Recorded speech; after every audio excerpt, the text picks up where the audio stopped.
Hi and hello everyone. So today we're going to discuss on the graph. Okay, based on the graph, you have known that the graph that we have two axes, x and y axis. So this is the y axis, this is the x axis. Alright, so this is the basic shape of the graph. So you have your origin over here, normally labeled as 0. Alright, and in science or technically in physics, we can see that this y indicates the responding variable, right? This one is the responding variable, and the x, this one indicate for the manipulated variable, right? Okay, so the basic for the science graph or the physics graph, we can see that we have the responding variable on the y-axis and the manipulated variable on the x-axis. All right. Okay. Now let's say you have a graph, any graph. So from this graph, we can find two things. All right. We can find two things from the graph. The first one, we can find the gradient of the graph. We can find the gradient, all right, or how steep the graph will be. And the second thing, we can find the area under the graph. Area under the graph. Okay? Okay, alright. So like this one, the gradient. We can find the gradient by take the point, 2 points, alright, any point, alright. And normally if the graph start from origin, so we refer as the origin. And this one we just find another 1 point. Okay, so besides finding the point, we need to find also the coordinates of the point, which means you need to find the value for the x-axis and the value for the y-axis that you just find the point on the graph. Okay, so let's say the value over here, the x is 7 and the y is 12. Right? So we have the coordinates of, let's say, point A. The coordinates of point A is 7, 12. All right? And the coordinates for point B over here, here's the point B, right? The coordinates is 0, 0. 0, 0, this one indicates the origin. Okay, so next we can find the gradient.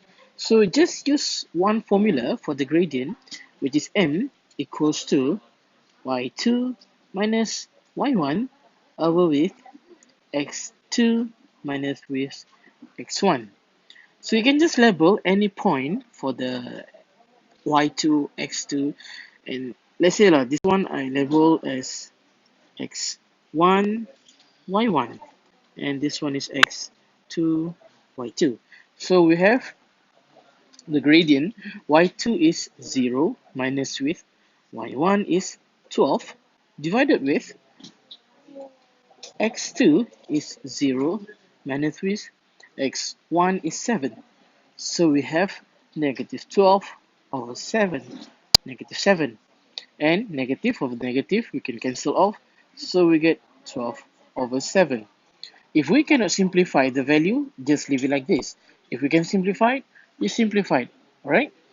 Okay, so this one is the gradient of the graph. Remember, one graph have a specific or constant value of the gradient. Alright, this is the first one that we just found out just now. Yeah, the second one, we can find the area under the graph. We can find the area under the graph. Okay, so we can find the area is actually starting from here and cover here. So this is the region, right, or the area under the graph.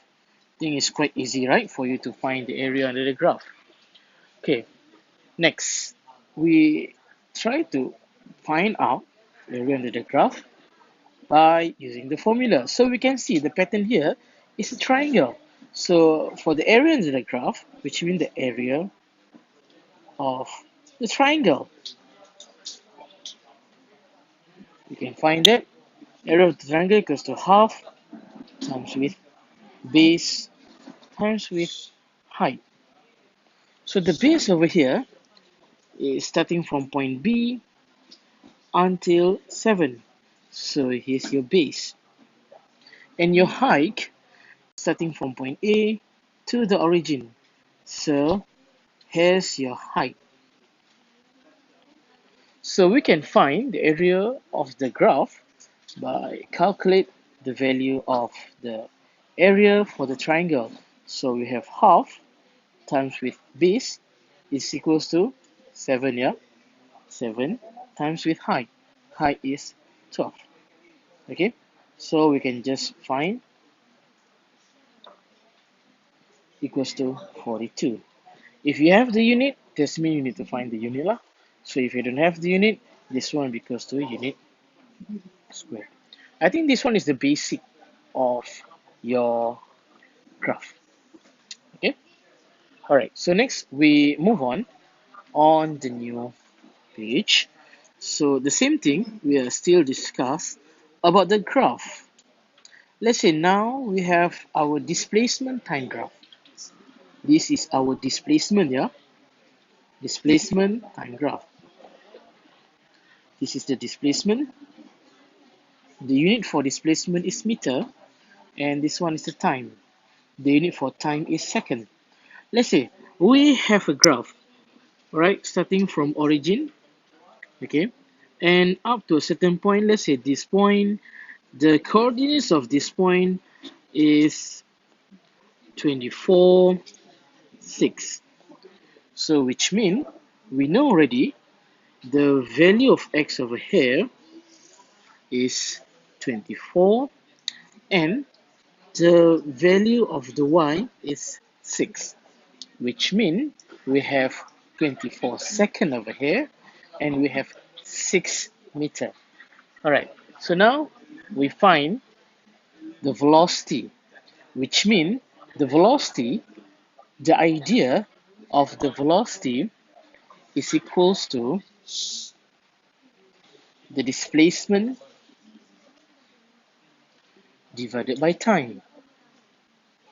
So now we have the displacement is our y-axis, right?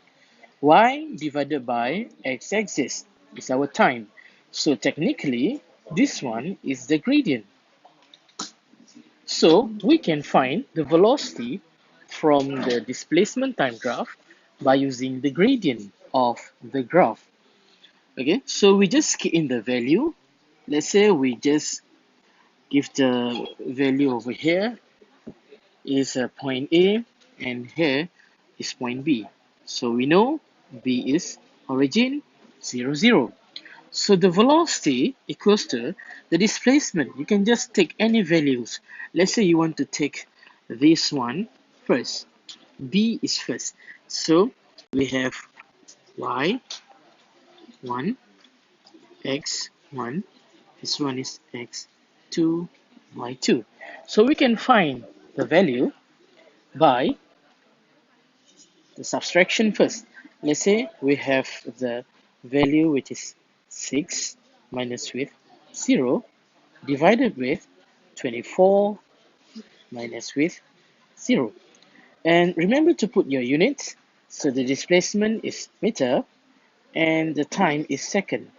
So we have equals to 6 divided by 24. Alright, so don't forget your unit, yeah? So we have, you can simplify this. So we have 1 over 4. So this one is still meter, this one is second. Alright, use your calculator, then we can get the value of the decimal, which is equals to 0.25. This one is second, alright, is the denominator, it can becomes the numerator.